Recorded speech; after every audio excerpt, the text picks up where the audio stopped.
On behalf of Lewis Academy Now and the Thomas Jefferson Alumni Action Group, or TJAG, thank you for joining us and welcome to the See It, Be It speaker series. Lewis Academy Now and TJAG are thrilled to present this programming together as two organizations striving towards equity in education here in Fairfax County and beyond. TJAG is a group of more than 1,000 TJ alumni that seek to enhance accessibility, inclusion, and innovation within STEM education in order to develop well rounded and ethical 21st century leaders. Lewis Academy Now represents hundreds of community members, parents, and students, and is an independent organization formed to bring an academy for public policy, government, and human rights to Fairfax County's John R. Lewis High School in Springfield, Virginia. Academies in Fairfax County Public Schools offer specialized courses that combine academic and career preparation. The Lewis Academy would be a nonpartisan program designed to encourage civic engagement and develop student awareness of the processes of change through various forms of federal, state, and local government. But enough about us. Let's meet Delegate Guzman. Tonight's conversation is available in English and Spanish. To hear the Spanish interpreter, look for the globe icon along your bottom menu and select your preferred language. We will be recording tonight's discussion, and though your fellow audience members won't be visible, your questions will be recorded. In addition, you'll want a smartphone or similar device handy towards the end so you can join in the game of Kahoot, which will be explained later. So without further ado, please welcome TJAG's Jorge Torico, our See It, Be It speaker series co-sponsor. Thanks so much. Jorge? Thanks so much, Esther. It's a pleasure to see you again. And I'm so pleased to be here again with the See It, Be It series. It's a wonderful to partner with the Lewis Academy Now, but I'm most pleased to welcome and present the first Latina Virginia delegate elected to the Virginia House of Delegates in the Commonwealth of Virginia in the history. It's incredible. Delegate Elizabeth Guzman, bienvenida. It's a pleasure to have you. Thank you so much for being with us. Thank you, Jorge. Thank you so much for the warm welcome. Buenas noches. Gracias por tenerme acá hoy. Yes, I love that you and I were both immigrants, and we are part of the Incan people. You know, I'm from myself, and we are also very pleased to have, I want to make sure that the audience knows they can listen to our interpretive services. On the bottom right, next to the record button, there's a little globe icon that they can select the Spanish language track. We are so pleased to have our friend Norma Margulies, who is also from Peru, providing interpretive services. Awesome. Thank you, Norma. For sure. So Delegate Guzman, I'm going to jump right in. You know, you are making waves, positive waves in our community. It's a privilege, a pleasure to have you here with Lewis Academy Now and the TJ Alumni Action Group. Our audience of middle and high school students and our general community who's going to be listening to this and watching it right now live, we are really interested for them to hear about your experiences. You know, tell us a little bit about where you grew up, perhaps mention some notable experiences in your youth. We want to get to know you. Oh, thank you, Jorge. Well, I am originally from Peru. I'm from the city where the Port Authority is located. So it's called El Callao. So for those people, when they go to these Latino parties and you hear the chant, Chimpun, Callao, that's where I'm from. That's where I've been raised, you know, and just a couple of miles from the beach. It's seafood almost every other day. My mom was a housewife. My dad was working at the Port Authority. And the reason why we always stay there is because he usually do 1 shift and a half. He was the warehouse manager and also a union leader from the Port Authority back then, you know, when unions were not recognized in South America. So I do remember growing up, you know, and I always ask my father, it's like, what is all these people in the house? Why are you guys discussing working issues? Aren't you guys off the clock? What is going on? And he's like, well, we cannot have these conversations at work, so we have to do it at home. And I learned, that early age, the benefits from union. And he would explain to me, how unions help him get the house that we had, and how we were able to go to private school because he was able to get loans through his union. Wow. He said, and my mom was a housewife. I am the youngest of 4 children. And, you know, in Peru, public education is, I don't want to say it is not good. It's just that there's not enough resources that the government, assigned to public education. So many people, if you really want your children to get a good education, you send them to a private school. Plus, many times where I grew up, it was not um, medium high class, neighborhood. It was for working class people. So sometimes my parents wanted me to just go outside of the neighborhood to get good education. And then I live in a townhome, 3 bedroom, 1 bathroom. Wow. And, I was the youngest, so my dad was the only provider. So when we were growing up, as I think my dad was back then involved in politics already, so he knew what donations were important to your political candidate in order to be Wow. I had many political candidates come to my house. My dad would host fundraisers with union brothers and sisters. So that was my life, growing up. And then in school, my mom was like, what my dad was the nurturer. My mom would provide the structure and discipline because she was in the house all the time, like usually, you know. So I knew that I think many people talk about the young child always being the spoiled one, which wasn't my case. Case, it was different because I think for me, my parents had high expectations. They said, okay, you have seen your siblings do this and that. So you know better. So no excuses. So that's what happened. And then I went to a private school, which was co-ed for elementary school. But Hmm. once in high school, I went to a private school that it was just for females. And then we go later into what happened next. But usually, uh, in where I come from, you know, we don't have nannies. We usually help each other, uh, Yeah. trying to raise our children. I was the youngest, so my oldest sister would spend the most of the time with me and trying to help me and get me to school and be responsible for that. We are almost 10 years apart. And then when she had her children, and as I was the youngest, I will babysit. That was part of the routine. I remember me in my bathroom and doing my homework on the iron board, and then had my niece on one hand and the other one, my nephew, and feeding them while I was doing my homework. So My goodness.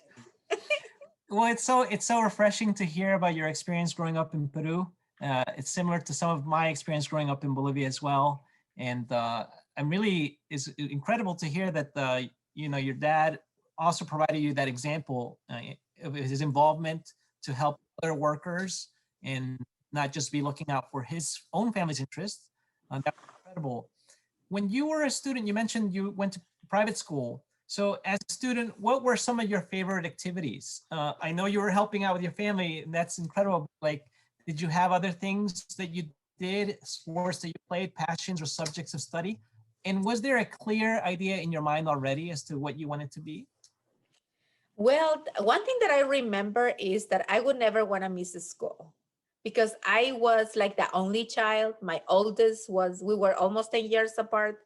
Then my second oldest sister, we are 9 years apart. And then with my brother, we were 7 years apart. So it's usually alone. And my mom would take education very seriously. So I could not miss school unless I had, fever, or I would just get a break for a fever one day, and then next day go to school. You're gonna be at home. And then because being at home meant that I have to do chores too. It's like it was not a break that I will be watching TV all day. Yeah. Oh, so I love going to school because it was like, oh, I don't have to do my chores. So I'm going to school. I'm not staying. And sports, what it was interesting to me is that I saw my neighbors, and my friends, their parents taking their children to sports. But my mom didn't drive and my dad was always busy working.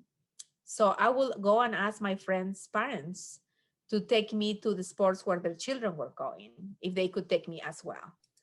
And my mom will pay, the fee, the registration fee, and then I will ask, like, could you take me too? Would you be willing to do that? And then come home, and my dad will just laugh, and smile and say, there are not impossible things for you. When you want to do something, you go Yeah. a way to do it. And I was involved in ballet. I did swimming lessons, Wow. was a Girl Scout. And then when I was in school, I was in the volleyball team, and I just I did it. I learned by myself. I playing outside with my neighbors. I became really good despite my height. So once you see me in person, Jorge, you'll know that I'm 5 foot tall. So, but anyway, people don't know me yet. So, but I will be able to. I was involved in sports. I will stay after school. As far as my subjects, I always like chemistry. I like physics. Was very good at math. Wow. Into. And then I was the president of my high school class. That was my first political position that I actually had to run. Wow. So that's what I remember. Those were my favorite subjects, and those subjects is just that it's anytime I remember when I was growing up, I would just see a formula and it will just have that fire on my belly. Oh, I can do this, and I like to resolve the problem, and I was by myself. And my mom would tell me, I've never had to worry about you in school, but she taught me since little that it was my responsibility, and she held me accountable for it too. I couldn't come Wow. with bad grades, but I was a very independent, student. And It sounds like you were very motivated from the get-go, and I was impressed to hear about how you set up your transportation to the sports. And this is a short answer. yep, That's wonderful to that was hear. me. So at that point in time, you were president of your high school, not yet thinking what you wanted to be, or was there something like that you thought, I'd like to be this? Well, yes, absolutely. So when I was in school, I wanted to be a doctor and a family practice, and however, I had to go to a private school because colleges were taken by the Shining Path then, Mm. the Communist Party of Peru, and it was very dangerous to go to those places. I actually lost a couple of my classmates from high school, Wow. those schools. So I said, what I'm gonna do. So I applied for a scholarship, and I earned a full scholarship to go to the School of Medicine in Buenos Aires. However, growing up in a conservative family, my dad uh, told me that there was no way that I could go to a new country by myself. He said the only way is that if your mother goes with you. And Mm. dad, but if I go with her, then I won't be able to have housing. Then we're gonna have to pay for rent. And then mom never works. So how are we gonna do this? Well, that's the only way. So if she's not going with you, you're not going. So I let that go. And I think when my parents told me that they didn't have the means to send me to college because we don't have financial aid or scholarships in Peru back then, so I think it was really hard for him to tell me that despite me being good grades, I just have to stay there. I have to wait until one of my siblings graduate first before I go to college. Wow. Technical school, became an administrative assistant, and then learned English, and then became a mom when I was 8. Wow. So my life changed, for me was that it was just not about me. it was about my child. So my parents were supportive of me having a child out of wedlock, and that's how everything stopped and became a mom, and then came. That's incredible. Well, that's incredible. I mean, and what's even more amazing is that I read from there in your bio that not only did you take that step forward, but then you actually immigrated here. You know, so you still accomplished that opportunity to go abroad on your own, but that now as a mother, and that's really inspiring because I came here as an immigrant, but I was a young child. I came with my parents, and to understand what that took them, but they were together, but you came on your own. It's just incredible to hear. I'd love for our audience to hear more about what brought you here. So absolutely. So I think that at young age, when my daughter was on first grade in school, going also to a private school that I was able to afford, I was worried about her future, how much money I would make as an admin assistant in Peru, and whether I would be able to pay for her higher education. And I didn't want money to be a problem again. I said, so if I stay here, this is going to be a recurring cycle where she will have to just won't be able to achieve what she wanted. So that's what drove me to America, for her. But I never knew that once I got here, that educational and professional opportunities will become available to me. But many people don't know, sometimes we talk about the immigration stories and how bad it is to come, especially with people when they are not agree with you on the issues and what drive people to come to this country. And I could tell you that we are not criminals, we are not gang members, we are not rapists. What we want is we wanted to pursue our American dream for our children and being able to provide for them so they can be, better, anything that we are, so they can achieve more and they can become and pursue their own American dream. And that's what drove me here. So when I got here, my parents' family was my dad's side of the family was already living here. And my dad was here on and off, but he's like, no, America could come to Peru. Peru is not going, I'm not going to America. So let's go back. But I really had to convince him that I needed to be here in order to provide for my daughter.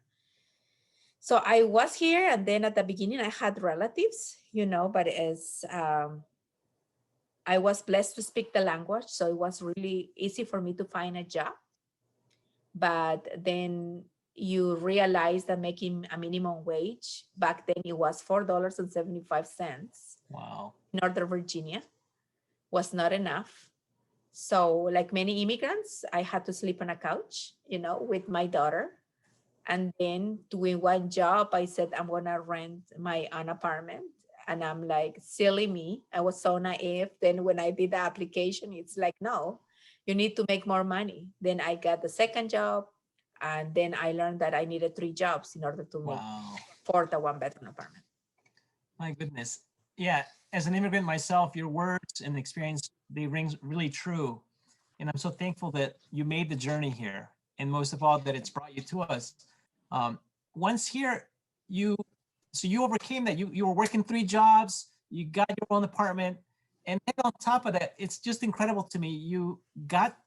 Tell us about your education and what you accomplished, because that's incredible for me to hear. And I want the kids to hear that.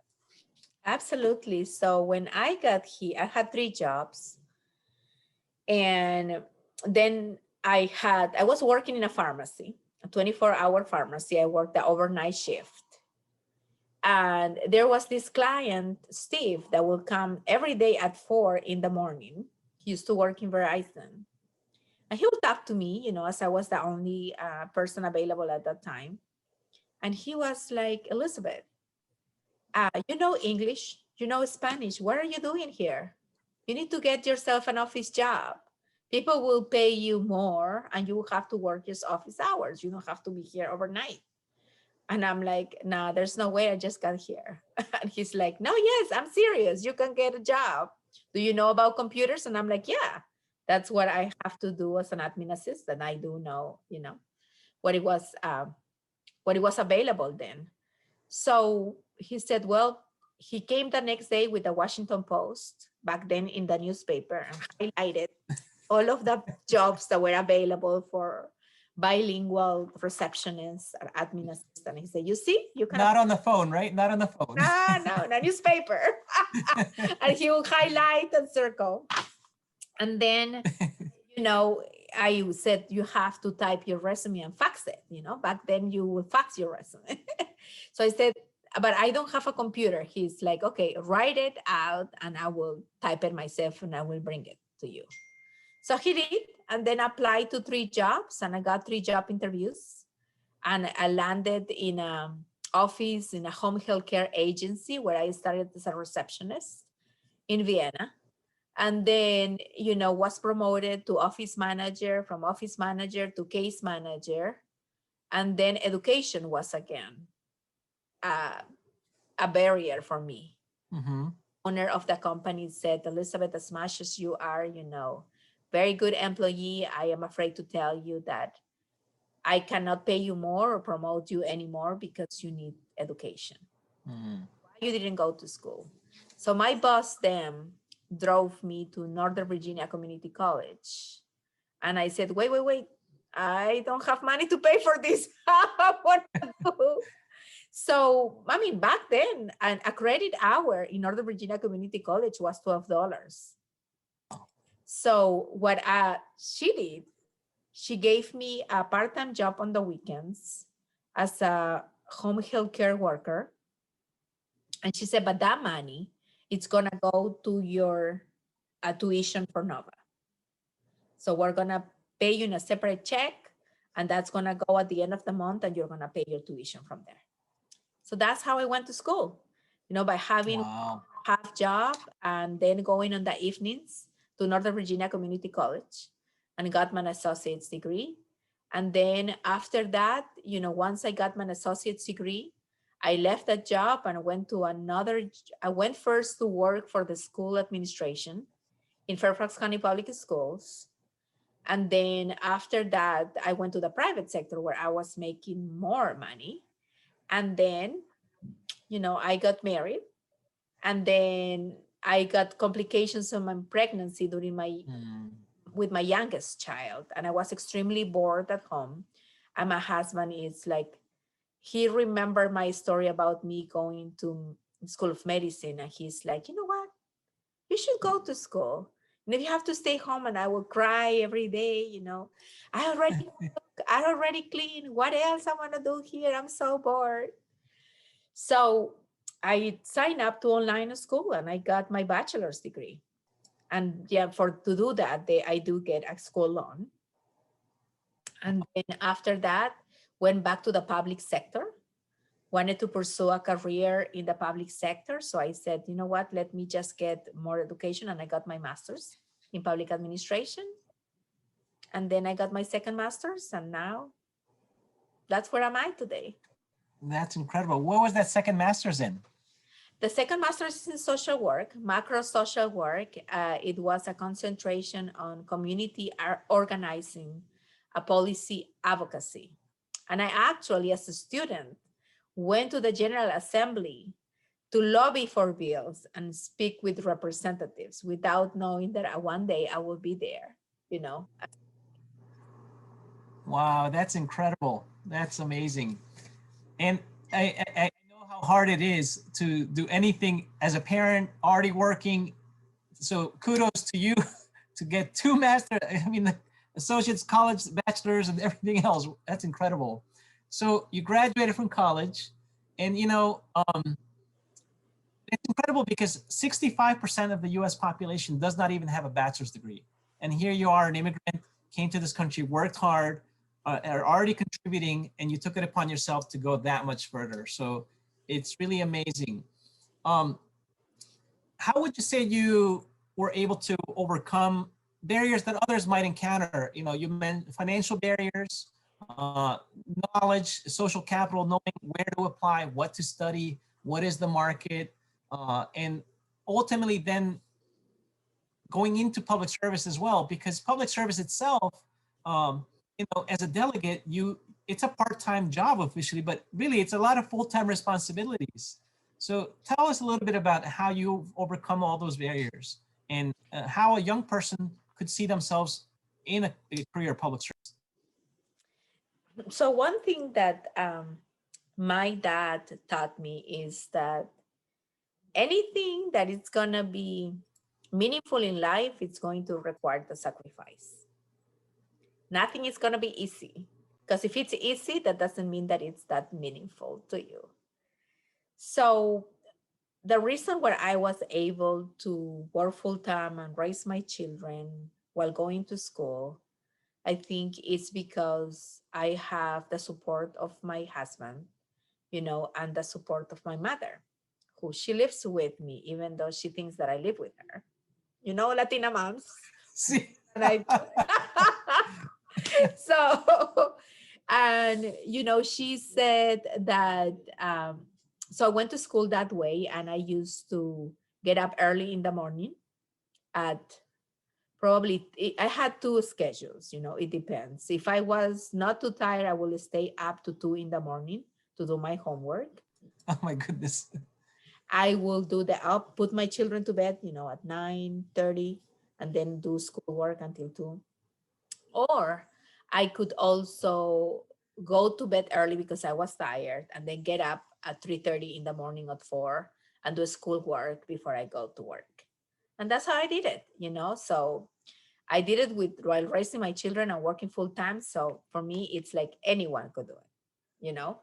And then after that, I think money wasn't an issue because you can get student loans as long as you keep up with your grades. I remember it changed while I was in school because it wasn't the case in the past.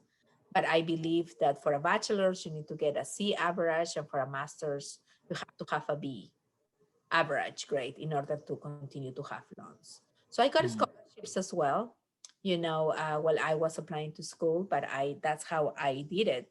And as far as becoming involved in the reason why I went into the public sector, it was because of the benefits. I think my experience of I work in the private and the public sector. I did school administration before, but then my daughter was a teenager and I just wanted to make more money, wanted different opportunities, went to the private sector. And then when I got pregnant and I had to leave my job because of my pregnancy, then I realized that I needed the benefits because I wanted to stay home if my children were sick. I wanted to be able to take them to a doctor's appointment, and I wanted to be able to have vacation or half office hours. I couldn't just work, unlimited hours. And it's usually the case when you have a position of responsibility in the private sector. There's no schedule. So I needed that back. So I work in Fairfax County government. I'm working the early childhood division, and while raising my children, and I was doing school, and that's why I went to the public sector, and many people make that decision. But I think that nowadays that have changed. I've known many private corporations have very good benefits, 401ks, but for me it was more about the flexibility to be able to take a sick day, the flexibility to be able to take 2 weeks off when my children are on spring break or in the summer to do stuff for them. And then as far as the public office, I think we didn't see many women representation in the past. And when I was lobbying for my bills, I see a lot of males and there was no diversity. So, for me, it was like how you can afford to do a part-time job.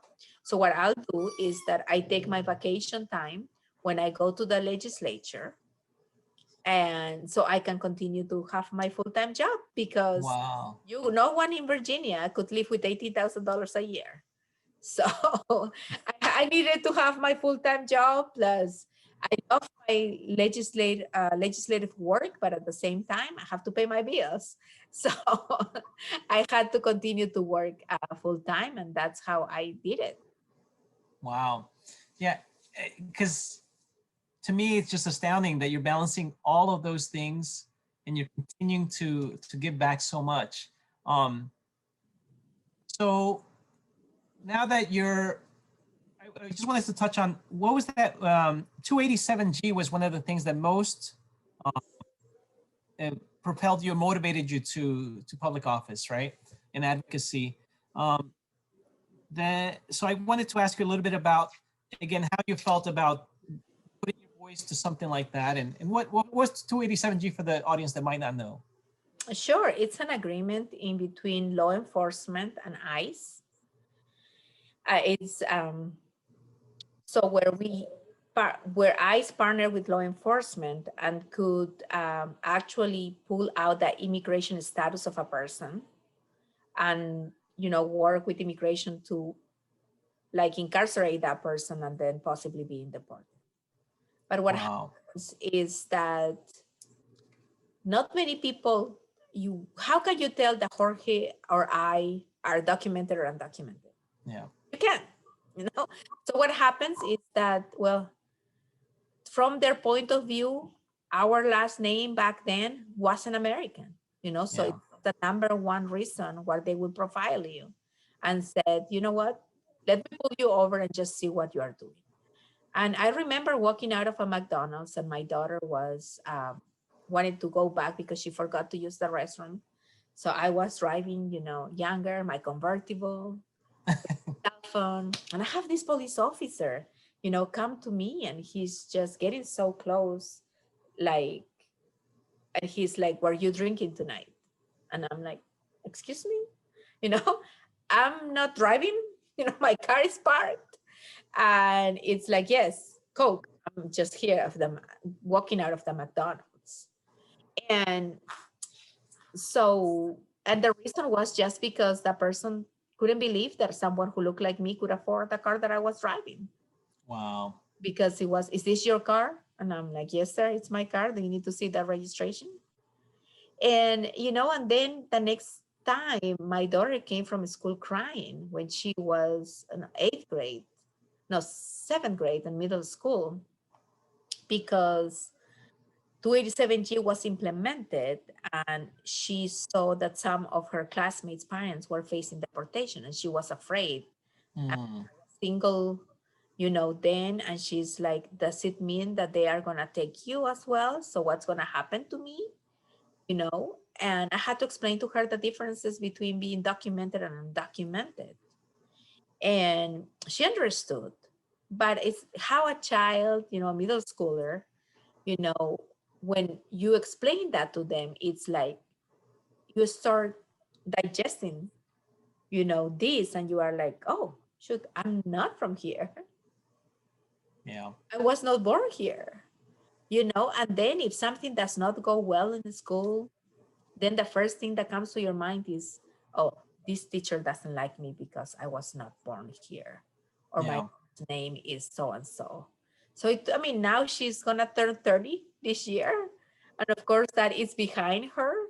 But in school, that was a traumatic experience for her, Wow. and that's when I decided to get involved. I said, it's like I had to explain to the County Board of Supervisors in Prince William County what are the consequences of this divisive policy.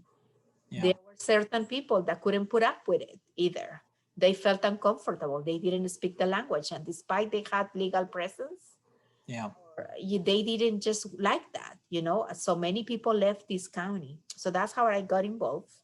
But I would like to go full circle on that story, because number one, the person who implemented that law, his name is Corey Stewart.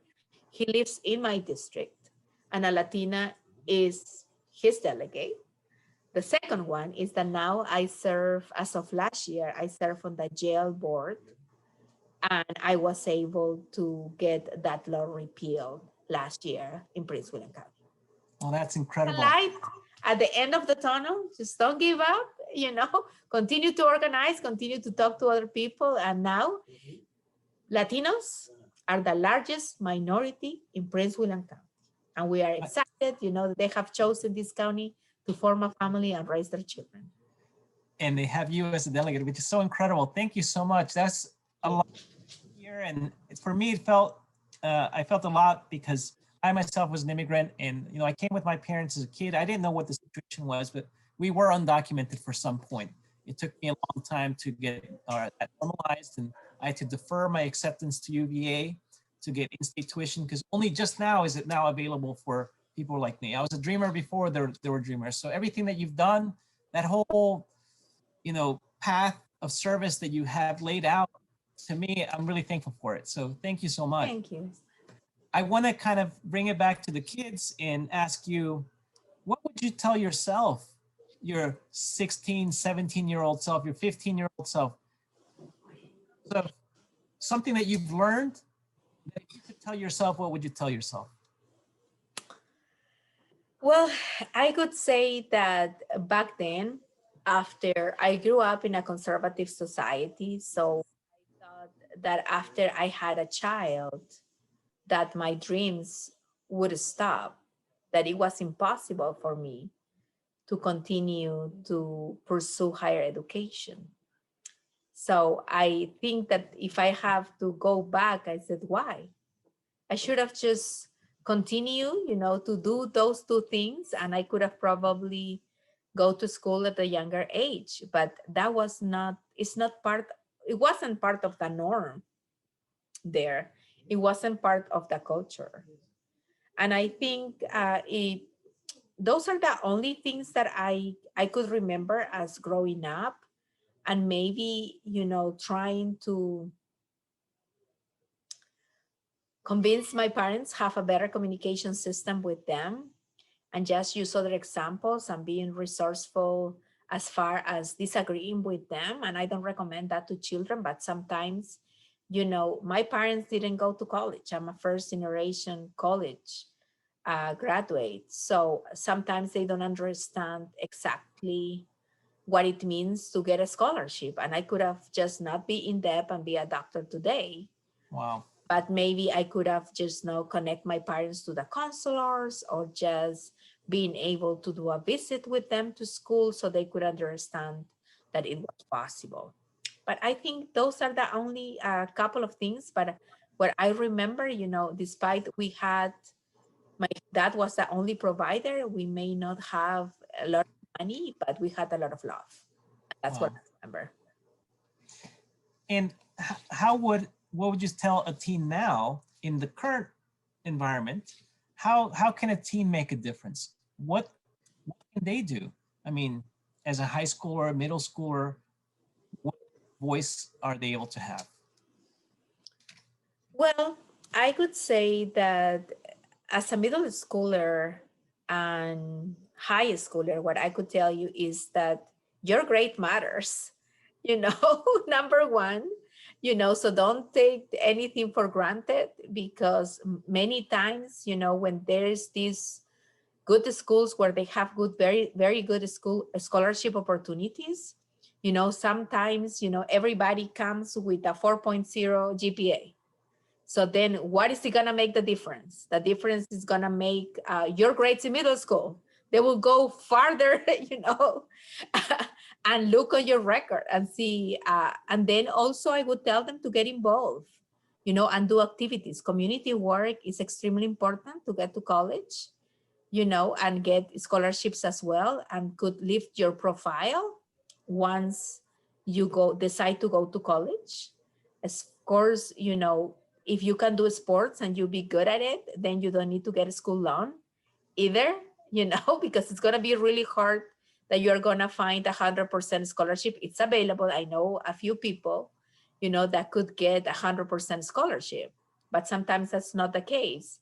But then sports could help too. So if you are good at the sport, just use all of your energy to be good at it, so you could go ahead and get some money then. I think those are the things that care about your grades, care about, explore your options. Don't settle to just one college. Now they are taking applications.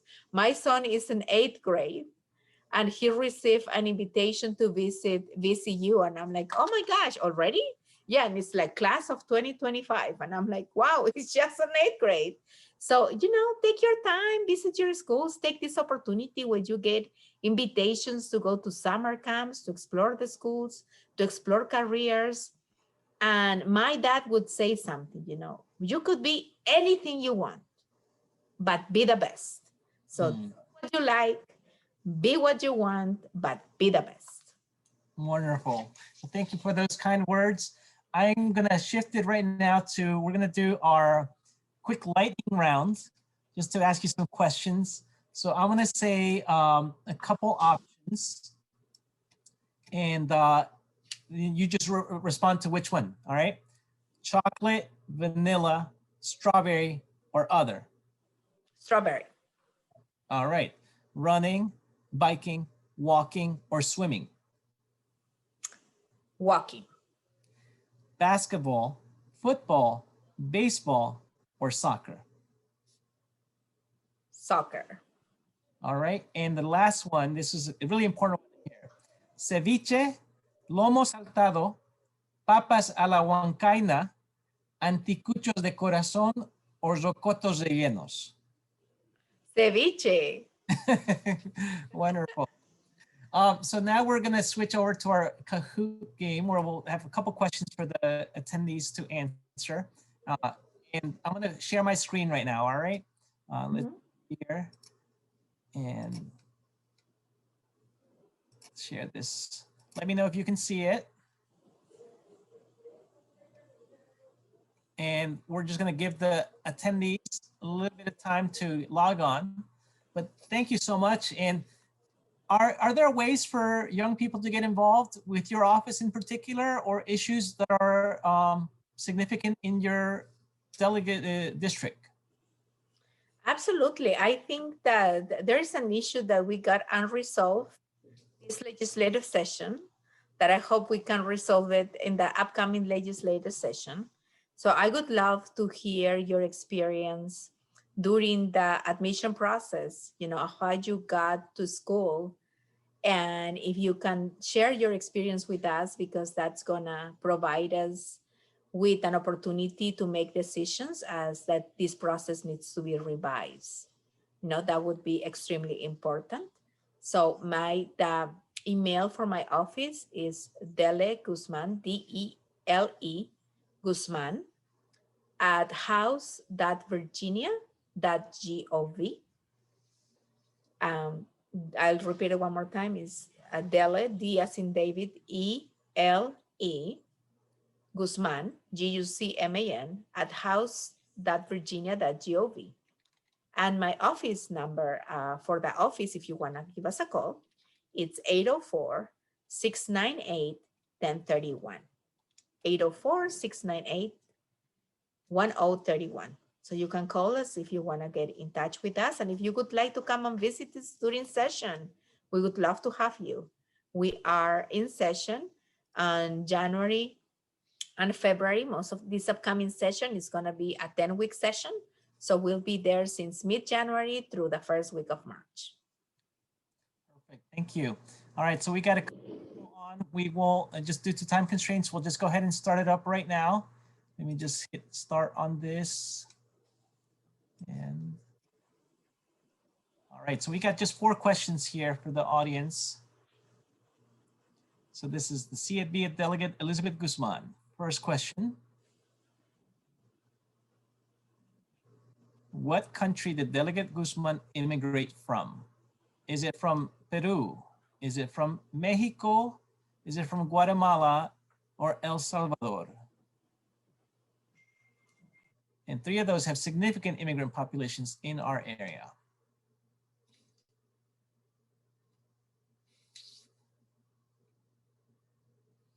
Okay, we got 4 people got the right answer. 1 person guessed wrong.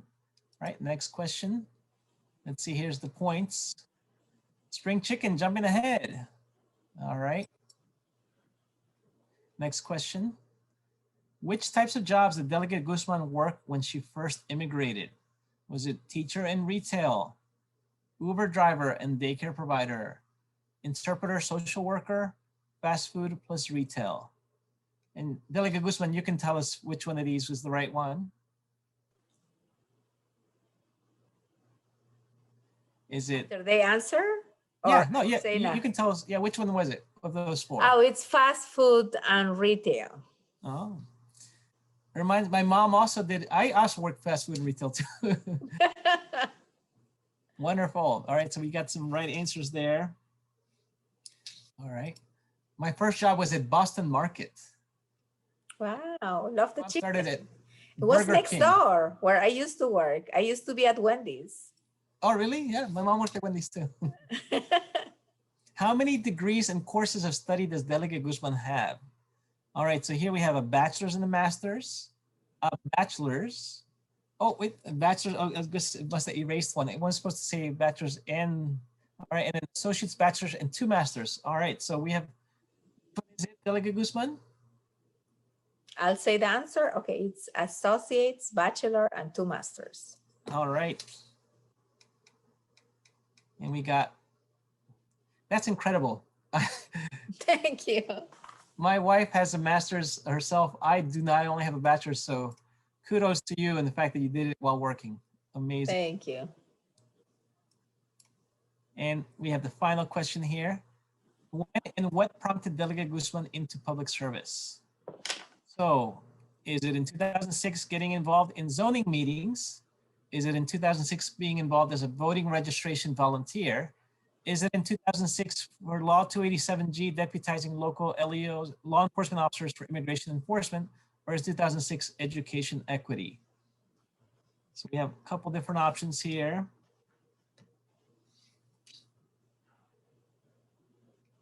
And the answer is, I have to say the answer, okay? Oh, sure, go ahead. Yeah, yeah, 3 people got it right. Law 287G deputizing local LEOs for immigration. And here we have the who are the winners? MH got a 3, 2, spring chicken. And finally, the winner is Kate. All right. Well, thank you guys so much for playing and being part of our live audience. Runners up, Suze and Carlos. Thank you. All right. I'm going to stop sharing that. So Delegate Guzman, it's been a pleasure to have you. We are going to have Luis now representatives join us briefly too. But I want to give you the floor for a second. If you want to give a final message to the students, knowing that they're here, they got you in front of them. Well, I just want to first thank you for the invitation. It is a pleasure to be here, and thank you, Jorge, for leading this effort. And kudos for the interpretation, availability. Thank you. That's extremely important. You know, and I just want to tell you that I'm here available. If you would like, guys would like to invite me again, you have the contact information for my office. And I want to share with you that for those people that are in high school, that you can pre-register to vote since July 1st, as early as 16 years of age. You won't be able to vote, but you will be able to register to vote, which is extremely important. And for those seniors in high schools, well, remember, if you turn 18 before November 2nd, you can participate on these elections this year. So you can register to vote now. You don't have to wait until you are 18. If you turn 18 in November 1st, through November 1st, you can still register. You can now register to vote to participate in the elections. Remember that your vote is your voice. And for those immigrants out there, for us, participating in every election is the completion of our American dream. So remember that when we vote, we win, and we want the representatives that we want. Thank you. Thank you, Delegate Guzman. And Michelle, I'll let you come on. Thank you. Thank you, Delegate Guzman, for sharing so much of your personal journey with us and how you pursued a dream for your child to provide opportunities for her. Your story is familiar to so many of our new to America families, but it's really wonderful to hear it in person. You've reminded us that sacrifice is required to achieve your goals, whether that's for education or perhaps as a parent balancing work and family responsibilities. I can very much relate to that. But thank you especially for your work to advance legal protections for immigrants. What important work. Thank you for your service. Some reminders, check out our social media on Facebook, Twitter, Instagram, our website, and email us at info@lewisacademynow.org. Our next speaker will be Marita Garrett. She's the mayor of Wilkinsburg, Pennsylvania. Please register and join us on Thursday, April 22nd. It will be at 6 p.m.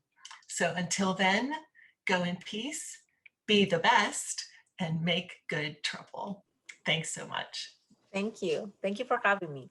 Muchas gracias. Buenas noches. Gracias. Buenas noches.